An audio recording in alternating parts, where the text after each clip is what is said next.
Hello everyone, I am back here for now. This video is a recreation of a video that I made earlier over on Instagram. Unfortunately, it didn't save, so here I am remaking it. So essentially, I wanted to talk about the video or a video that I saw earlier this week over on IG by Lilly and Sachi. And they talk about their, I guess I should call it an awakening to the difference between the sidereal system of astrology and the tropical system of astrology. So to very grossly summarize, I do recommend that you watch their video, and I'll put their account info down below as well.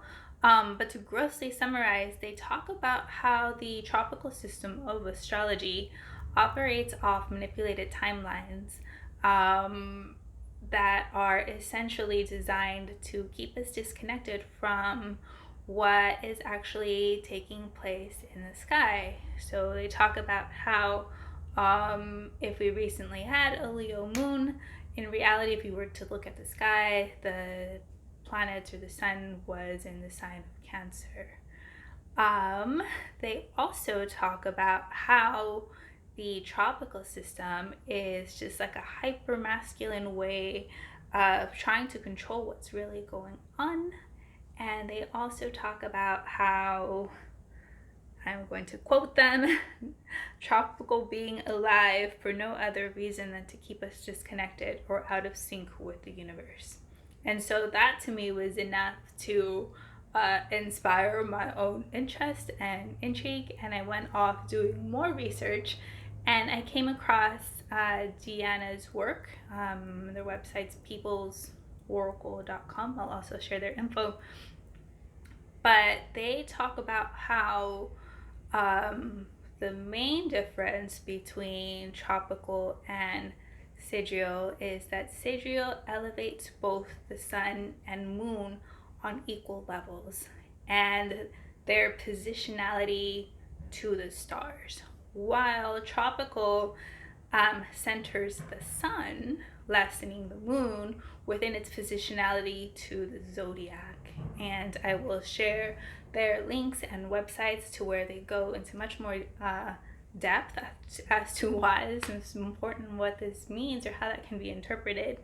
But also, this video is mostly an accountability for how I've unconsciously upheld the tropical system.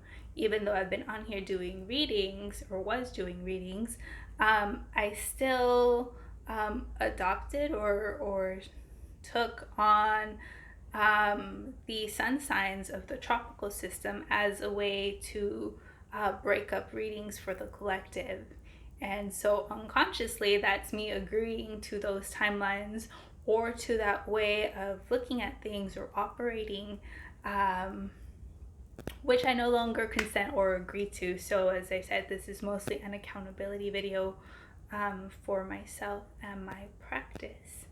And if astrology was kind of complicated before, I think it's a little bit more complicated now. But one of the things that I've noticed is that you get to choose which star you want to position yourself within, and that is much more empowering than just being fixed or committed to one rigid astrological chart or natal chart for the rest of your life. It doesn't allow room for growth or new lessons or change. And for example, even within my own charts, depending which calculations I use, my moon sign will swing between different signs. And so I think that just speaks to the ability to be more fluid and more flexible and less rigid as people. And so for that and many more reasons, I am divesting or putting down the tropical system altogether. And I'm still doing my own personal research on the sidereal one. So if anybody has any resources or knows of any other astrologers that are operating within sidereal systems, let me know for my own personal growth and interest. But also not to be confused with the Vedic system, which is, I believe, an Indian system that's connected to their own religion and cosmology, but they also work within the sidereal system. So I'm like, again, any astrologers that you know of that have not appropriated the Vedic one, please send them my way. I have a lot more accountability videos to come, but this is it for right now. Okay, bye.